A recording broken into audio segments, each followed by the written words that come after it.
everyone, and welcome to Government 340. Today we're going to be talking about foreign interests in Central Asia. So up until this point, we've talked a little bit about Russian and Chinese interest in Central Asia, primarily on economic grounds, but we're going to deal with that a lot more explicitly today, looking at those countries' specific interests for being involved in Central Asia, rather than considering how these specific projects are interpreted in Central Asia itself. So kind of the outside looking in perspective of Central Asia. So why are states interested in Central Asia? So first we have the archetypical phrase, location, location, location. So while in Central Asia they have no access to the ocean or to any seaports, so the region is entirely landlocked, they are the location of a high density of overland trade routes, or at least they have the potential to be this kind of transportation hub. And they're connected to several regions. So you have Russia, China, Afghanistan, Iran, Pakistan. All of these countries either share borders or have historical ties. And there's a great potential for this region to become a necessary locale for trade between those various powers. And it's already interconnected with several of these regions. So it has intense economic and political ties with Russia already. And it also has ties with China. And increasingly, it has ties with India in the modern era. Still, the region needs a lot in order to take advantage of its location. So it needs a lot of infrastructure investment, particularly in roads and in oil and gas pipelines, but also in power and in internet connectivity. And they're dealing with a lot of decaying infrastructure. And as discussed in past lectures, there's a lot of elite corruption that's plaguing the countries in Central Asia. And this corruption has hindered several elements of the projects that they have received investment from. So Pakistan has invested very heavily in Afghanistan. And you also see China and Russia investing very heavily in projects in the major 5 Central Asian states. But a lot of these are plagued by problems of corruption and of embezzlement and of a lack of ability of these projects to stay on their given timelines. And therefore, there needs to be a lot of regulatory changes and reforms made. So we know that there is elite corruption in Central Asia, and we know that the central elite use global institutions. So they use the IMF, they use the World Bank, and various other institutions of the global financial system to solidify their own positions within Central Asia, but they also use that those institutions to enrich themselves. So they don't keep their money in Central Asia. They use the international banking system to move wealth out of Central Asia in its entirety. And this allows for large-scale corruption to continue. And without changes to the regulatory system in Central Asia, it's unlikely that they will be able to have the infrastructure projects completed in a timely manner, or they're not likely to receive the investment that they need in order to complete those projects. So while they have a lot of potential, we don't necessarily know right now if they will be able to act upon that potential. We also see internal security concerns, so these are internal to the region of Central Asia. The Tajik Civil War and the later Tajik insurgency, for example, or the Kyrgyz and Uzbek ethnic violence as another. And as we've talked about before, we've seen an increasing level of border securitization. When we talked about this, we were talking about radical Islam and how there's not much evidence for the degree of border securitization that we see on the basis of radical Islam. However, we do see the start of this border securitization occur due to ethnic violence spillover between Kyrgyzstan and Uzbekistan, when they start to really solidify those borders in the late 1990s in response to the continuing ethnic riots and ethnic violence that we see spilling over into Uzbek villages from border towns in Kyrgyzstan. But once again, this border securitization threatens the economic opportunities available. So the continuing unstable environment makes for bad investment opportunities, so countries are less likely to invest. And it also makes it more likely that elites will be able to justify their corrupt practices, as any sort of reform would further destabilize the country and lead to more security concerns. So their corruption now is excused by the fact that if they were to do anything directly against those corrupt practices, you would see increased instability in Central Asia.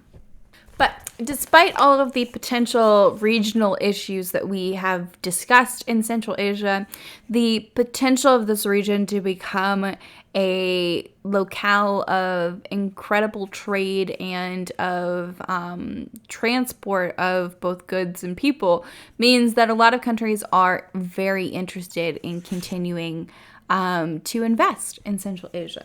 So firstly, we're going to look at the foreign interests of great powers. So in this section, we're going to talk about the Russian Federation, the People's Republic of China, and the United States.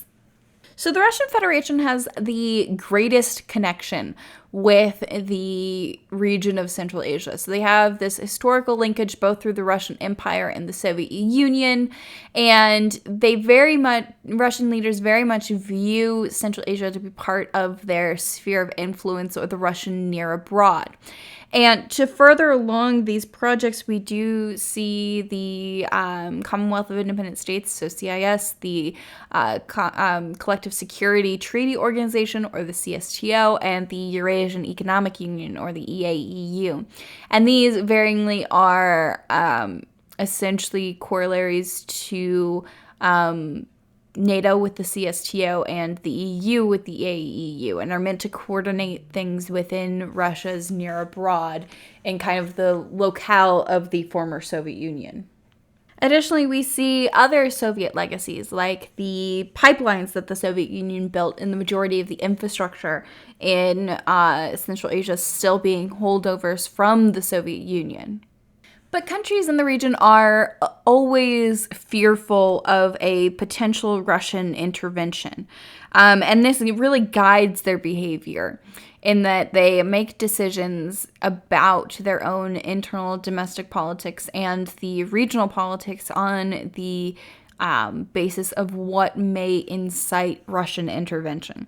The Tajik Civil War was probably when it looked the most likely that there would be a Russian intervention. And Russia was involved in an international coalition with Uzbekistan, Kazakhstan, and Kyrgyzstan on the side of the Tajik government, so against the opposition forces. But it is important to note that Russia did not engage unilaterally in this. They joined a coalition. But there's still a potential that they could engage more heavily in Central Asia and on a unilateral basis. After the backlash against their actions in Ukraine, it seems unlikely that they would make such steps in Central Asia. But we also see the policies of Central Asian states going much more in line with Russian foreign policy goals in comparison to Ukraine or Georgia, for instance. The potential for Russian intervention is also dependent on political coalitions in Russia. So it's not just based off of the internal political dynamics or the domestic policies of countries in Central Asia, but also upon the political dynamics within Russia proper. And so the nationalist far-right or conservative groups in Russia have varying degrees of power, but these groups tend to be more focused on Russian irredentism, so reconquering Russian territories, or what are perceived as Russian territories. And this doesn't so much threaten all of Central Asia, or at the very least doesn't threaten all of Central Asia equally. So Russian irredentism very much applies to countries like Belarus or Ukraine. And in Central Asia, this kind of policy applies much more to Kazakhstan because they feel that they can claim the right to govern that territory with greater ease than they can the rest of Central Asia. So Russian irredentism is a much bigger potential political threat to Kazakhstan than it is to any other region. or any other state in Central Asia. But the threat of intervention is still there, even though it is lesser. It's not particularly surprising that we've seen Russian intervention where we have, where it's been along an unstable border region with the Russo-Georgian War in 2008, which they justified on grounds of Georgia providing a safe haven to Chechen fighters, or in Ukraine, which Russia has historically viewed as part of Russia proper, or at the very least is in large part considered to be part of the historical territory of Russia. Now, the article that we read for class that was talking about essentially the shadow of the Russian bear and how this has impacted Central Asia was written while Yeltsin was still the president of Russia. So there have been a lot of political developments with regards to Russian nationalists in the interim. And looking at the presidency of Vladimir Putin, we would say that he is not quite as far right as he could have been. There are groups in Russia that are much farther to the right of the Russian political spectrum that are much more interested in creating a state that comprises of all of the regions that have Russian speakers or Russian or ethnic Russian individuals. And Putin is not necessarily in these groups. We did, however, see Putin swing farther to the right, so into this kind of conservative sphere, after he announced that he was going to be running for president in the 2012 Russian election. And this triggered a good deal of instability within Russia proper. So there were a lot of protests in 2011 against Vladimir Putin with regards to his decision to run again, because the Russian constitution specifies that you can't have 2 consecutive terms. And so Putin had his first 2 terms from 1999 until 2008, and then stepped down between 2008 and 2012 to serve as prime minister while Dmitry Medvedev was president. And when he announced that he was going to be running for president again in 2011 for the 2012 election, this was very much a case of following the letter of the law, but not the faith of it. So there was a lot of backlash within Russia against this, even if he did eventually wind up winning the 2012 election. And this is when you see Putin kind of swing farther to the right to capture a lot of these more nationalist elements for his 2012 election. So those Russian nationalist groups were crucial in his re-election campaign. And you see this continue into 2013 and 2014 with the Russian engagement in Ukraine, where they seized Crimea and have been aiding the Eastern Ukrainian forces in the Ukrainian civil war. And it's not a particular surprise that we've seen Russia engage in military operations in 2008 when Medvedev stepped up as president, and then again in 2013 and 2014 as Putin was re-solidifying his rule. And the article brings this up, is that when there is political instability within Russia proper, you see Russian nationalist elements and these far-right nationalist and ethnic nationalist movements gaining power within Russia. And really in 2011 through 2014, this was one of the points of Putin's greatest weaknesses after reassuming the presidency. But it's clear now with Russian politics that he has solidified his power over the presidency once again, and he is not beholden to those groups at this point in time. So looking at the article, it kind of assumes that once leaders become beholden to Russian nationalist groups, they're kind of stuck in that cycle. But it seems that in the post-Soviet era, what occurs is if there's a point of instability, you see Russian politicians moving to the right to capture those elements and then moving back after kind of satisficing those groups. But they tend to scale back those policies as time goes on. You could see this in 2014 as well, where Putin brings up this whole idea of Novorossiya, but he only brings it up very briefly, and this is the idea that Russia should have control over much of eastern Ukraine, to have a land route to Crimea. But in his political speeches at the beginning of 2014, he only actually mentions Novorossiya once. But this was enough to kind of satisfy a lot of the far-right nationalist groups, and then he very quickly scales back on this Novorossiya and stops bringing it up. And by about late April, early May, so they annexed Crimea in March, you see all talk of Novorossiya on the part of the presidency disappear only a couple of months later. Once again, though, regional stability plays a really big role in Russian intervention, where the Tajik Civil War, for instance, was when Russia has intervened in Central Asia. But also Uzbekistan plays an outsized role in this, in that they have a huge population in comparison to other Central Asian states. And because they did not engage in shock therapy, they tend to have a little bit more industry and agricultural resources than their neighboring states. They also have some oil and gas, and if Uzbekistan were to become unstable or were to target other states in Central Asia, this would greatly threaten the regional stability of Central Asia on a whole. But it is important to keep in mind that the Russian Federation probably has the broadest interests in Central Asia. So not only are its interests economic, it views this as a region that is crucial to its security, but it also has a cultural interest in Central Asia as well, where because it considers these regions to be part of its former empire and part of its near abroad, Russia has fought quite strongly in the post-Soviet era to be the major partner for these states moving forward. Looking at the People's Republic of China, they have really twofold reasons for being involved. So they, like Russia, have security concerns, in particular to the Xinjiang province, but they are primarily involved in Central Asia because of their economic interests. And these economic interests far outweigh their security concerns for Central Asia. Its security concerns primarily focus on the domestic side of these security concerns. So rather than any security issues in Central Asia being the concern first and foremost, their concern is any particular uprising in the Xinjiang province.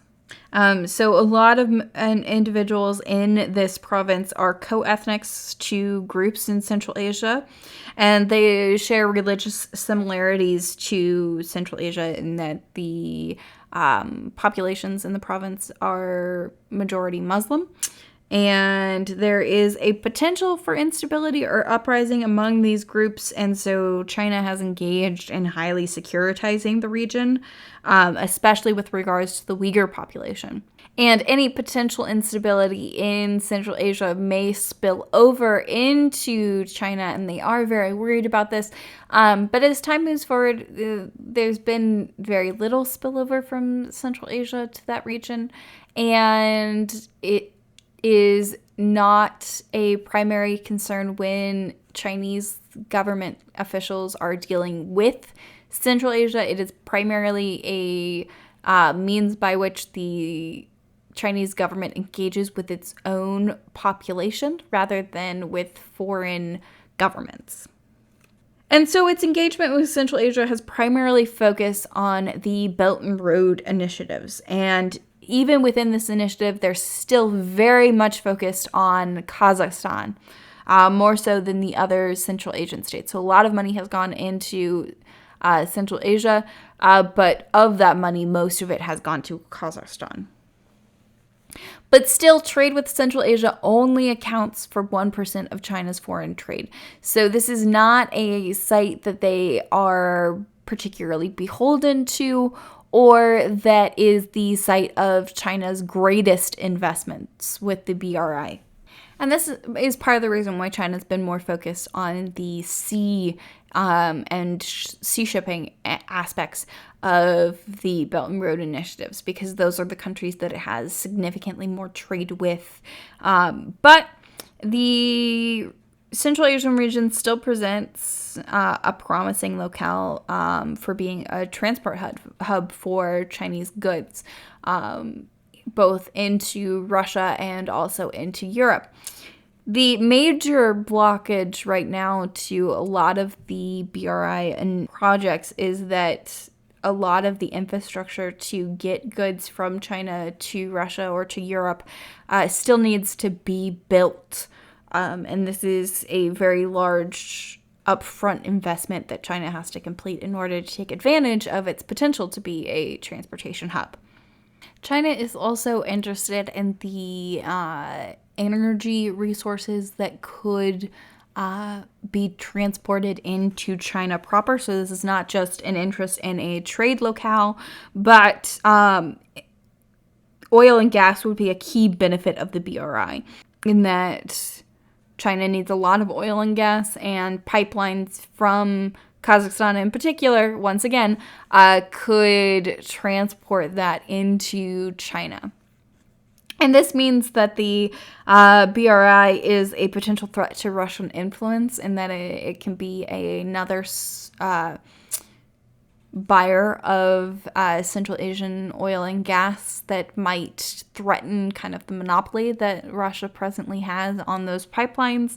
But Russia is not powerful enough to stop Chinese policies and programs. And it is always possible that with the trade routes that China plans to open up, that the BRI will benefit Russia as well. But despite the money and investment that has been put into the region, public opinion within Central Asia is still highly negative of Chinese investment, where it's believed that these projects do not benefit the people who live in Central Asia, and in particular in Kazakhstan. A lot of them are worried about Chinese citizens or Chinese government officials buying large swaths of land in Central Asia. And they're also worried that these programs could potentially backfire and leave a lot of individuals and the state in debt and more beholden to the Chinese government. Last of the great powers, we have the United States. And in comparison with the other two, the United States has less involvement in Central Asia. And the major problem for the United States is that Central Asia is not an immediate security interest or concern. And this stands in stark contrast to both Russia and China, where they view the security and stability of Central Asia as necessary for their own regional security. But any instability in Central Asia at this point does not directly threaten a lot of U.S. interests. And so as a result, the United States just generally tends to pay less attention to the region and invest in its both economic and security programs less than its Russian and Chinese counterparts. And looking at U.S. military strategy, it's presently torn between counterinsurgency programs and kind of this return to great power politics. And in both, Central Asia is more of a tertiary than even primary or secondary player in either of those two strategies.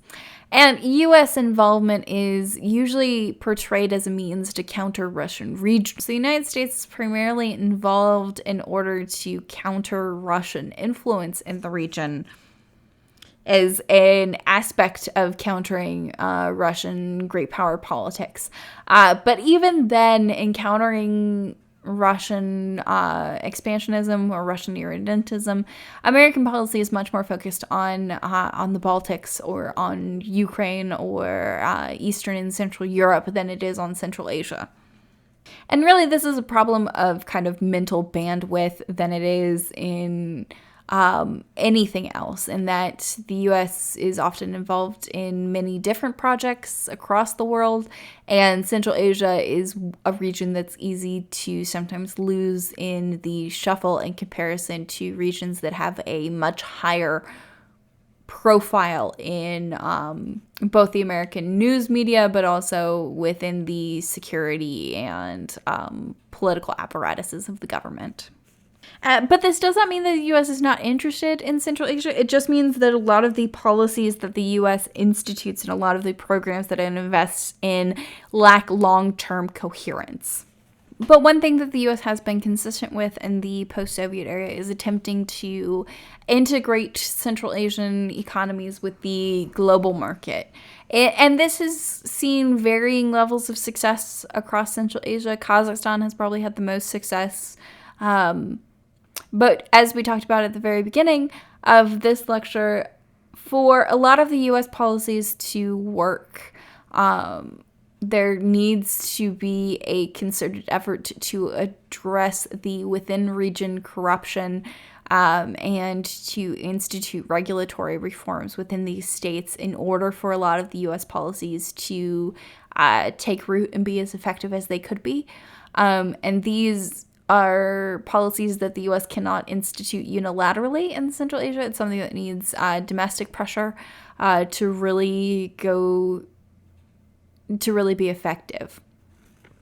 Other powers also blame the U.S. for inciting civil unrest in Central Asia. So Russia and China in particular have blamed the U.S. for inciting color revolutions in Central Asian countries, in particular Kyrgyzstan.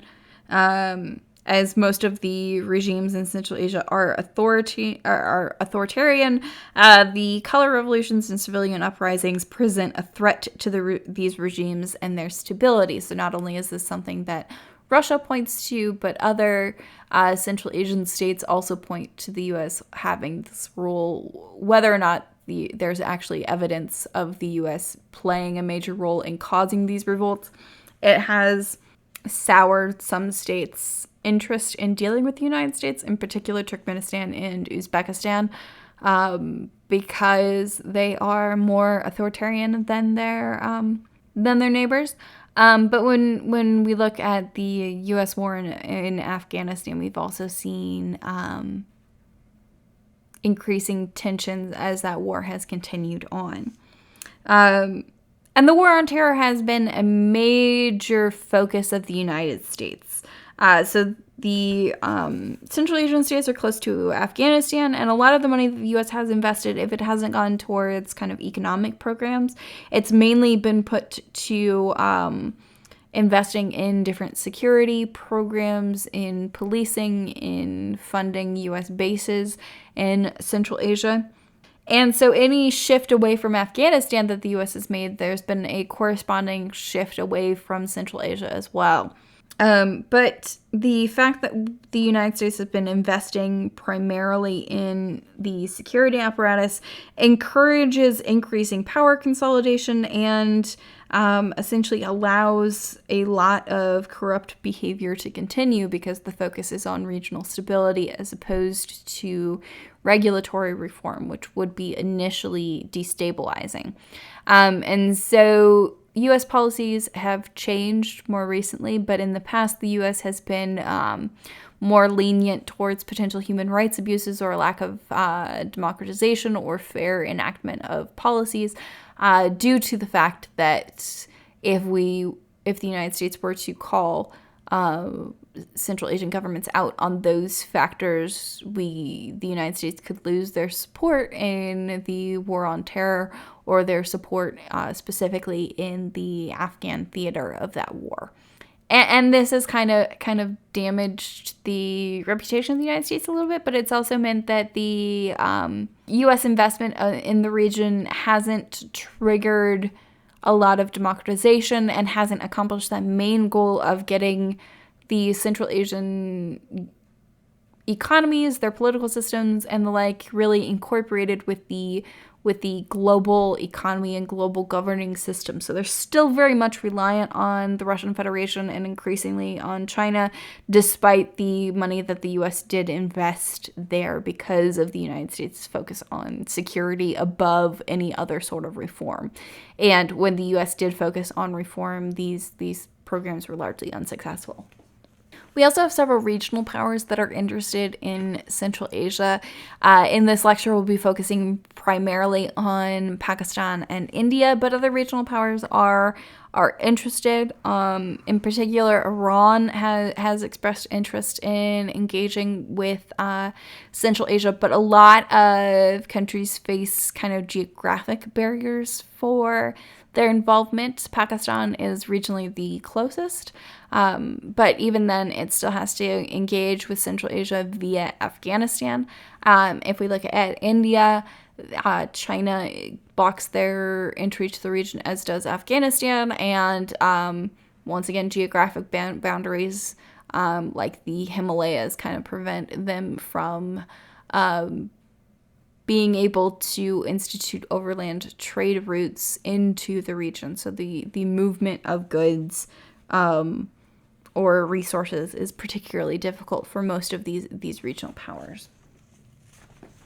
Looking at Pakistan, they were one of the first regional powers to attempt to engage with Central Asia after they gained their independence. They've been primarily focused on engagement via Afghanistan, so getting a trans-Afghan pipeline to move Central Asian oil and gas into Pakistan via Afghanistan. So they've been closer, both physically and economically, to Central Asia than a lot of other powers. And these pipeline projects, along with several different infrastructure projects, were the main focus that they had after these states gained their independence and after the Russian invasion of Afghanistan ended. Unfortunately, the Trans-Afghan pipeline was never finished, and the project was plagued by a lot of starts and stops, so there wasn't ever a consistent building schedule, and even when there was one, the project could not keep to it. And because they had been historically more involved, this led to several strategic missteps on the part of the Pakistani government. The worst being that they chose to back the Taliban government in Pakistan. And after 9/11, this meant that their investment in Afghanistan was largely for naught because the Taliban government was removed, and the destruction caused by the Afghan war destroyed a lot of the existing infrastructure in Afghanistan. So a lot of the projects that they were engaged in earlier in the 1990s were put on hold indefinitely or needed to be restarted.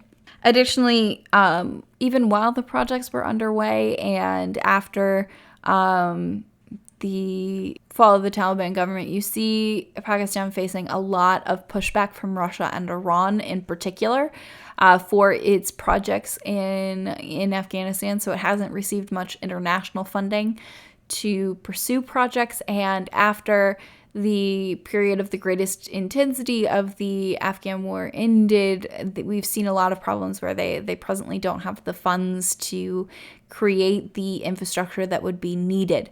So while they were able to invest in these projects earlier, they essentially those projects generated sunk costs, and they presently don't have the funds to create the infrastructure that they would need to make their investments profitable. So we've seen their engagement in Afghanistan and correspondingly in Central Asia decline after the early 2000s. Although they are still interested in engagement in the region, they now face competition from India. So initially, India was not particularly involved in Afghanistan or Central Asia after they gained their independence, but they are very interested in being engaged with Central Asia now. And in comparison to Pakistan, India is the more attractive partner. It has greater resources to devote to projects. It has a bigger market, both for any goods that are produced and also for energy. So any oil and gas pipelines that are built, India is a bigger market for that and has a more consistent need. So between the two, if they were to receive investment from one or the other, a lot of Central Asian governments now would prefer to have investment from India. Despite this, it is farther from Central Asia. So as I said before, there's a lot of geographic barriers. Like the Himalayas, but there's also some issues with the Chinese border as well. We've seen recently that there have been a resurgence of border disputes between India and China, and the Chinese border does kind of cut off direct access from India to Central Asia. However, while Russia was very much against Pakistani involvement in Central Asia, it's not quite as against Indian involvement. So there's kind of this India, Russia, China regional triangle around Central Asia as India becomes a much larger global player. And part of their support of Indian involvement is that India is also more hesitant to approve of American involvement in Central Asia. So their position on the United States more readily aligns with Russia and China's, in that the United States should be less involved in the politics of Central Asia. And really by that, Russia, China, and India mean both politics and economics, in that the United States is often viewed as kind of an exploitator, which is kind of ironic considering Russia's history with the region still very much plays a role in their view of Indian involvement in Central Asia.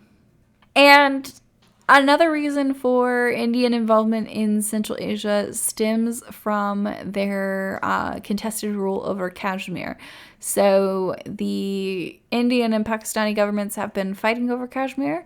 It's a long-standing, kind of frozen, sometimes hot conflict between the two. And the region is majority Muslim, unlike the population of India writ large. So there's been an incredible amount of securitization of the Kashmir border between between India and Pakistan. You can actually see it from space because of the flood lamps. It's a bright orange line between the two because of the flood lamps that they've put up. Not many borders you can see from space, but this is one of them.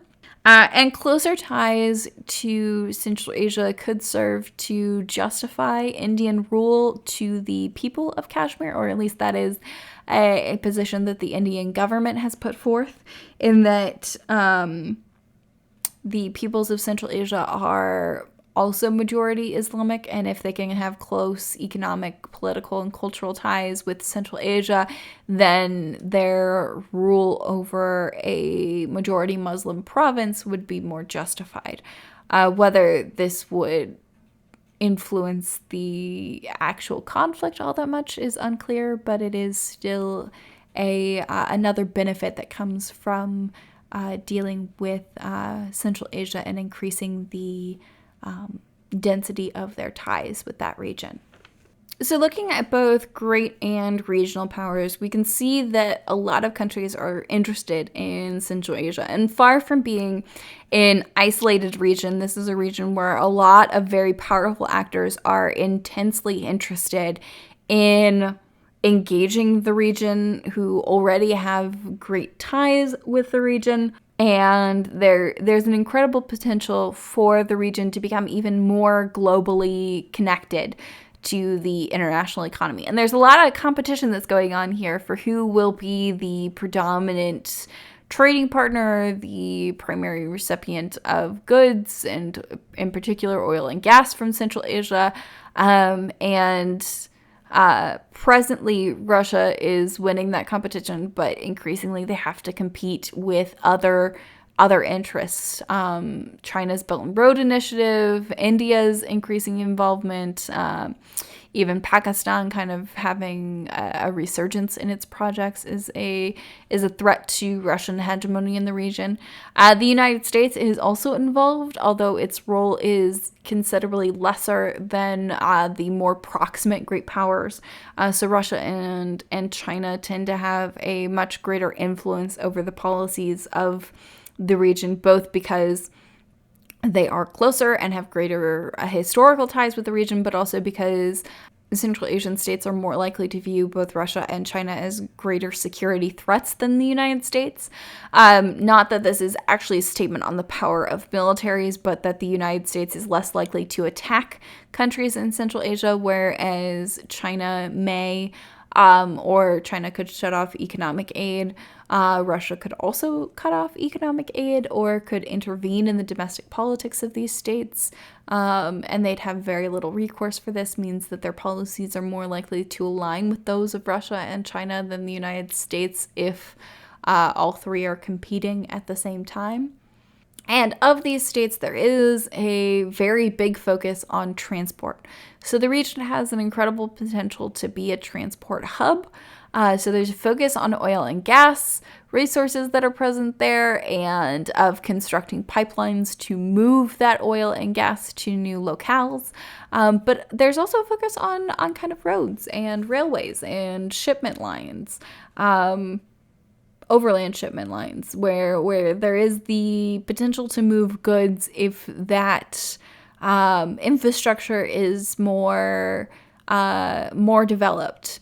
But many states also have a strategic interest in the region. So the United States, Russia, China, India, Pakistan, all of these states have an interest in both regional security and using the region to secure other countries and other locales, and whether these be other countries, like the United States has an interest in securing Afghanistan, or if they're domestic. So China's interest in securing its western provinces and the Uyghur population.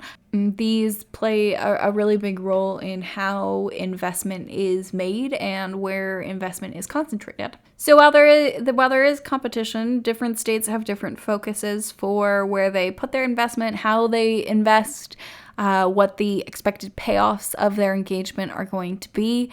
And these really serve to shape the degree of involvement and the actual regional success of the involvement that they have. And we see the domestic politics in Central Asia playing a role in this as well. So while Russia has the greatest historical connection to the region, you also see the governments of Central Asian states being very wary about any involvement with Russia. And a lot of the failures of the various Russian institutions, whether this be the CSTO or the CIS or the EAU, stem from the fact that these countries cannot rely on those institutional frameworks because of the fear that they will be abused by Russia's greater military and economic power vis-a-vis Central Asian states. So even though they are presently the biggest player in the Central Asian region, their ability to influence internal policies is hindered by the very fact that they are the major player. So a lot of these developments are still evolving and will continue to do so. I look forward to hearing your thoughts on this topic on Tuesday. So this is going to be where we leave off our 10th lecture for this class. But yeah, see y'all Tuesday.